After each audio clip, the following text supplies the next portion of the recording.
Hi guys! Good morning, good day, good evening sa lahat ng mga nanonood all throughout the world. Ayan, my name is Elvin Iglesia and today we are here at Llana Hermosa, one of the developer projects ng JBC Realty.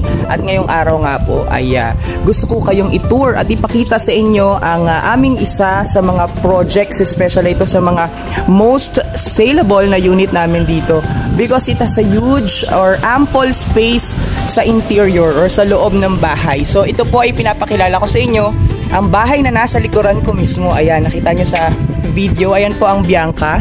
Ililipat ko lang, ayan po ang Bianca unit. So this is a townhouse type unit, no? Pero napaka-aesthetic po ng facade. So we have veranda there. Ayan po ang facade, yan, may pailaw pa siya sa second floor. Oh.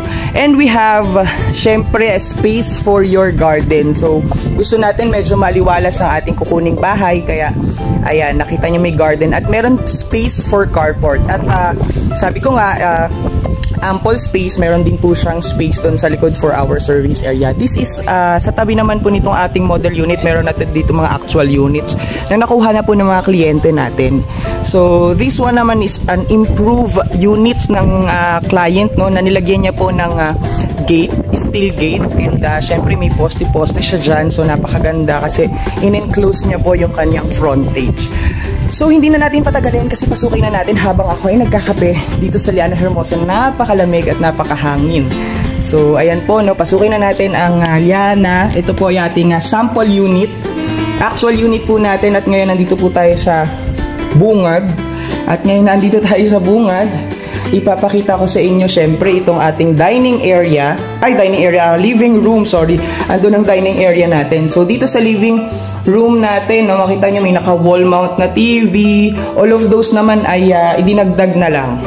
Okay, so ayan po ang ating living area. So this is the space for the living area. Sofa ito, pero you have the option to put in na lang sofa bed if you want. Tapos to make it more aesthetic, nilagyan po nila ng ceiling dito. Lights, ayan, no, drop down lights na yan. At pwede ka maglagay dyan ng aircon, okay? And ang bintana dito, ginawa po nilang Korean blinds. So, may proper ventilation because we have ample of bintana, okay? So, we have windows everywhere. So, if walang power, if you want na airflow lang siya, you have airflow areas naman with the, with the ventilations that we have. So, ayan po. So, from the living area, dumako naman po tayo dito. In front of the living area natin, we have naman the stairs upstairs. So, second, 2-story kasi ito. Pwede pong nandyan ang sofa. Pwede nyo rin po ilagay ang sofa dito para nakatapat sa TV if you want. So, nilagyan lang ng wooden partition dito para ma-separate natin yung ating kitchen. But our dining is just beside our, stairs. And this dining table with 4 seats, yan, 4-seater dining table. Tapos sa ilalim naman ng stairs natin, minaximize po with cabinets, no, wooden cabinets. So yan, pwede po. Tapos yung ilalim din, pwede natin siyang gawing storage pa for the abubot. And this area naman, from here, sa ating dining area, makikita nyo kung gaano kalaki yung space natin for the kitchen with window. And ayan, nilagyan nila ng overhead cabinets. And yung ilalim yan, cabinets din po. And napaka-laki at napakahaba ng ating kitchen area dito. So if you are into cooking, ayan, pwede dito. If you're a vlogger, pwede ka mag-vlog with your recipe and kung paano ka magluto dito. Ayan, napakaganda ng area na ginawa nila. From here naman, pwede kang maglagay dito ng refrigerator or syempre yung gas range mo. Syempre ngayon, puro electrical, pwede na ipatong na lang dito. And from here naman, dito natin makikita yung ating powder room. This is called the powder room kasi wala siyang shower, no? So, this is just a powder room and common toilet for our house dito sa baba. So, pwedeng gamitin ng mga visitors and everyone who are inside here the house. So, ayun po. This is the powder room area. And from there, dito sa likod, meron tayong back door which is access naman natin for our extra space kung saan pwede tayong mag-maximize or pwede natin siyang i-maximize. This is the service area of which pwede natin siyang, well, laki pa, no? O pwede natin gawing second floor ang area na to. From here sa area na to, pwede po natin siyang lagyan ng dirty kitchen, pwedeng laundry area. Ayan, ganyan po kalaki ang area na yan na pwede natin i-maximize. At pwede pa natin lagyan ng second floor, yung spiral staircase, pwede dyan, or yung windows, or yung nakikita natin sa Facebook at sa YouTube na hinihila na bubong, pwede po yan dyan. So, pwede maging barbecue area din yan sa likod, and common area for the people naman. So, from there, akyatin naman natin yung ating second floor. This is a quick tour, no, dito sa ating Bianca model sa Llana Hermosa. So, ayan po ang another glimpse, no, sa ating first floor from here, halfway ng ating staircase. At ngayon naman ay pupunta na tayo dito sa ating second floor, of which ang bubungad sa atin is another window for ventilation.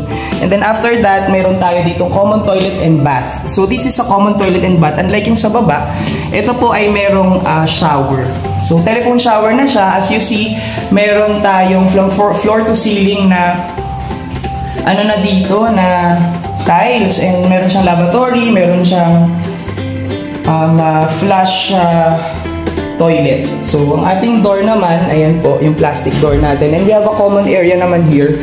From our staircase, common area, pwede natin siyang gawing prayer room or parang game room, or pwede rin naman na itong area na to ay gawin natin na lagyan ng TV, sofa, or upuan para dun sa mga nakatira dito para sa kwarto-kwarto. So we have 2 bedrooms from here. Nakita niyo sa likod ko. Ayan, at ngayon ay papasukin natin ng 2 bedrooms. This is the master's bedroom. Look at the aesthetic. So pag finish ang house na kinuha natin, meron na siyang kasama or built-in na itong cabinet na to. So kapag kinuha natin to, pwede nyo siyang lagyan ng queen size bed. Ayan po. And of course, mataas ang ceiling, in fairness, nakakatuwa. And meron siyang split type aircon, meron siyang side table. And this one naman, ayan, as mentioned, meron ditong available na built-in cabinet or walk-in closet. Kapag finish na siya, this is another room which is an access also for our veranda. Yung pintuan na yun ay access yan sa veranda. Babalikan natin yung master's bedroom kasi nandoon po yung ating access also. May access door, kumbaga connecting door siya. May bintana ulit dito. So this is the access door naman for our veranda sa second floor. Ayan. So kung nakikita nyo, ito po ang view from dito po, no, sa ating Bianca model house. So ito naman yung door doon sa kabila, doon sa pinto nung isang kwarto. So kung makita nyo, lusot-lusutan siya, no? Ayan siya. So from here, pwede rin siyang lumabas dito para makita yung ating kwarto. So ayan. Ayun yung bahay kanina. Grabe, ang ganda. Sobra. So ayan po ang ating house tour and visit dito sa Llana Hermosa. This is specifically ang ating Bianca model unit dito po sa ating lugar sa Pandatong, Barangay Pandatong, Hermosa, Bataan. At pababa na tayo dito sa model house natin.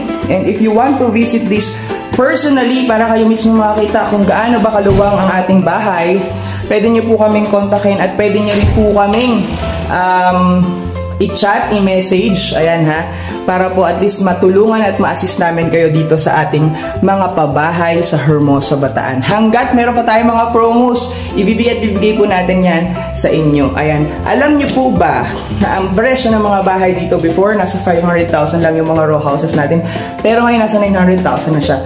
And some others nasa, if I am not mistaken, nasa 1.3 million dati ang Marga unit. Ngayon naman ay nasa 2.5 million na siya. So that is 3 or 4 years ago.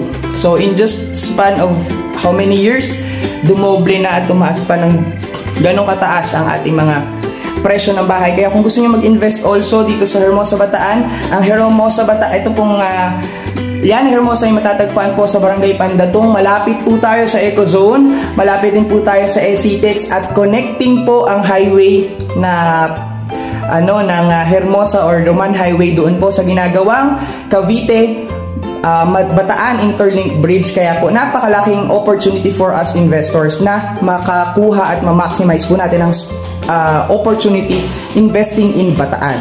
Kaya po kung interested kayo, just don't hesitate to call or text us para po ma-assist namin kayo. Kita-kits po and bye-bye!